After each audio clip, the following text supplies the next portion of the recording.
Halo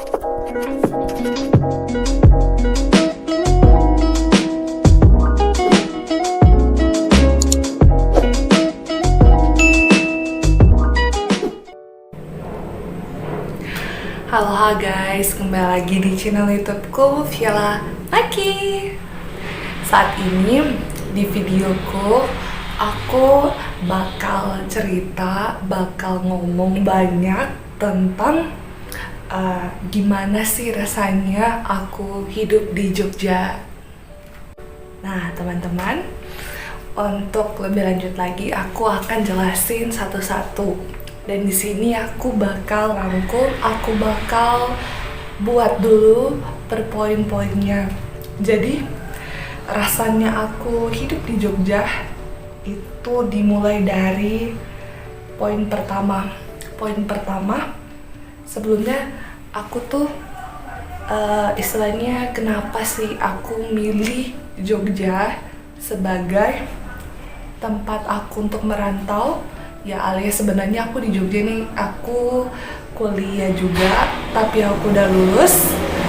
Aku mulai masuk kuliah tuh tahun 2015, lalu lulusnya sebenarnya 2019 bulan Desember, tapi aku baru wisudanya tuh tahun 2020.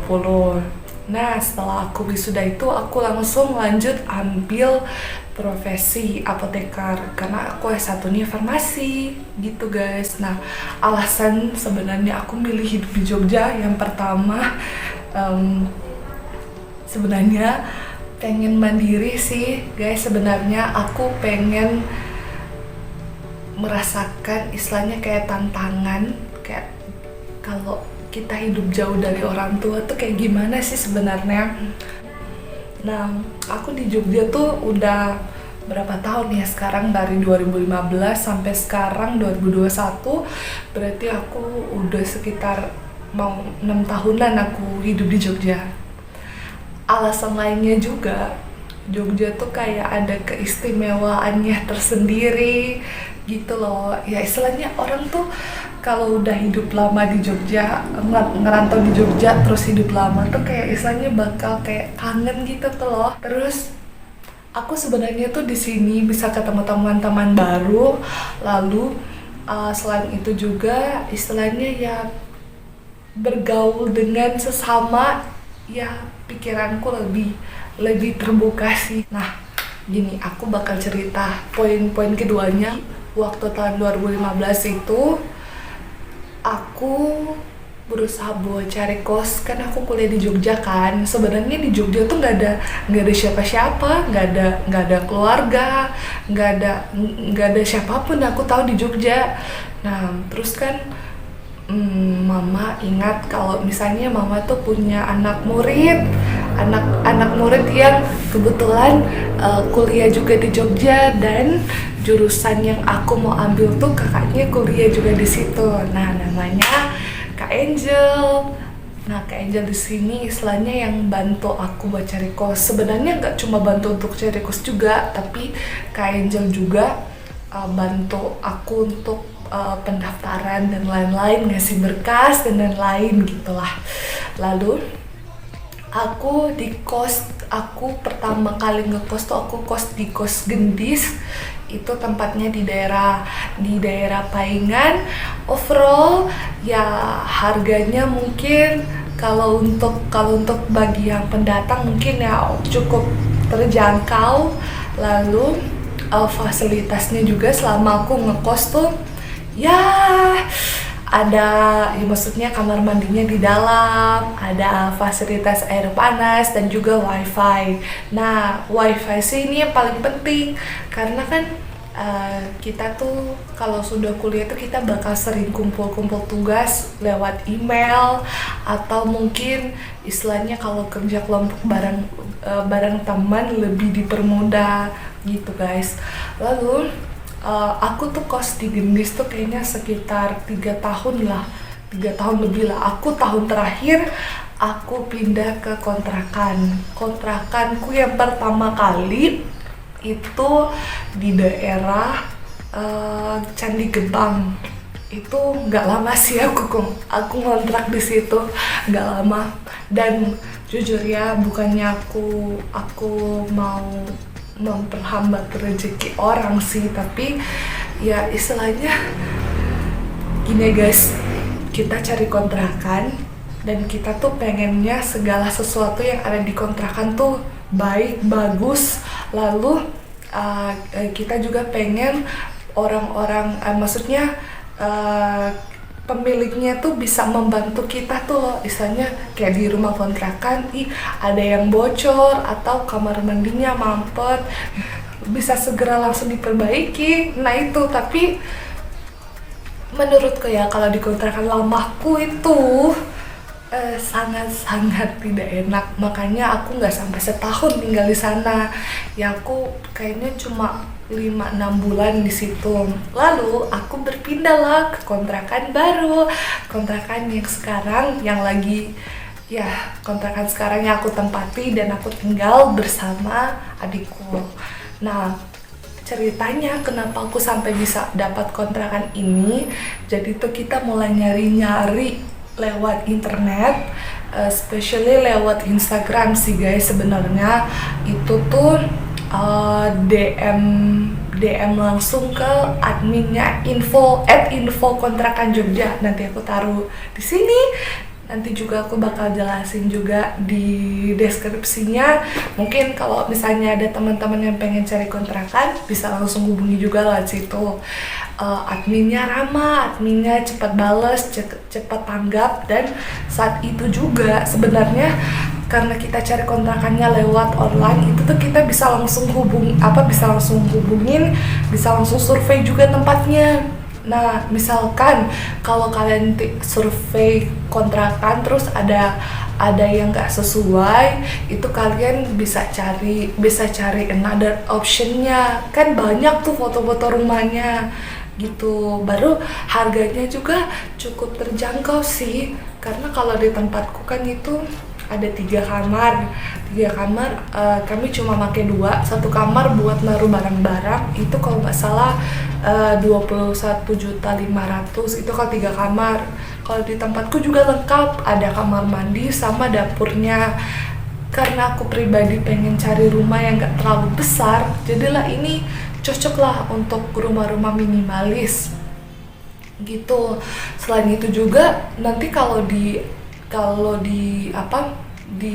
akun @info kontrakan Jogja itu nggak cuma rumah dengan 3 kamar, banyak, ada yang 2 kamar atau mungkin ada pavilion. Di situ juga ada taruh kos-kosan sih, gitulah teman-teman intinya. Sampai aku juga bisa tinggal di sini. Ternyata juga aku kenal sama pemiliknya, itu ramah. Tetangga-tetangga juga di sini ramah, baik. Gitulah intinya. Ya pokoknya teman-teman, sebenarnya sih kalau kita baik ke orang itu juga bakal baik ke kita, benar bukan? Oke. Lalu selanjutnya itu sudah poin kedua. Aku bakal masuk ke poin ketiga. Poin ketiga di sini aku bakal cerita tentang biaya hidup. Aku dikasih uang jajan sama orang tua, sama mama papa itu 1,5 juta. Itu sebenarnya sudah, ya gimana ya, mungkin untuk orang-orang yang pandai berhemat, 1,5 juta tuh it's enough, itu sudah lebih dari cukup sebenarnya. Tapi ada beberapa teman-temanku juga yang uang jajannya tuh 2 juta. Nah ya tergantung dari kita sih gimana manfaatin uangnya. Guys, makanan di Jogja tuh murah-murah, sama enak, sama harganya terjangkau, efisien juga gitu guys. Sebenarnya kalau 1,5 juta tuh, ya kalau aku sih dengan sangat-sangat mencoba.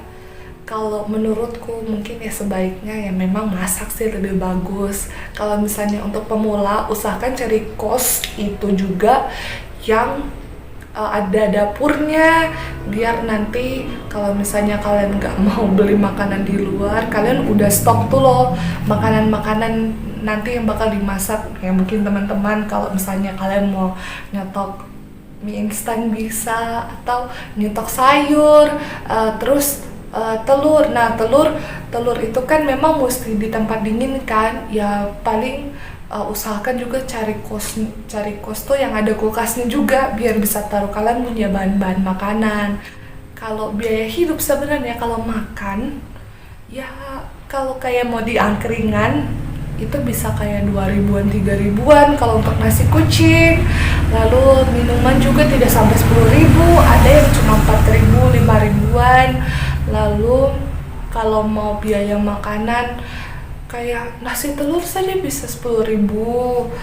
Kalau misalnya mau mie instan di luar itu kayaknya 6 ribu itu tanpa telur, 8 ribu tuh sudah pakai telur. Kalau mau makanan-makanan enak kayak kalau di Jogja tuh ada namanya Olive sih.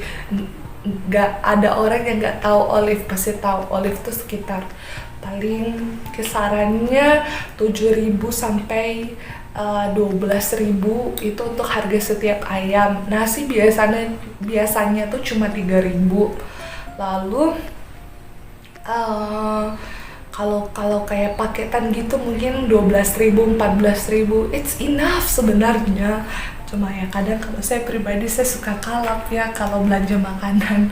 Ya jangan seperti saya teman-teman, usahakan juga kalian kayak sudah merencanakan hari ini kalian makan apa, terus besoknya nanti kalian makan apa, biar tidak banyak uang yang habis. Kasian kalian punya orang tua tiap hari kirim, terus habis itu tiba-tiba dia habis. Ya gitulah teman-teman. Kalau kayak di mall-mall itu paling ya 25 sampai 30 ribu gitu sih kalau kayak di food court. Kalau di mall-mall, oh iya, aku langsung lanjut ke poin selanjutnya, itu transportasi. Nah, berhubung saya tidak bisa bawa motor, jadi saya biasanya gunakan ya ojek online sih, paling pakai Grab atau Gojek.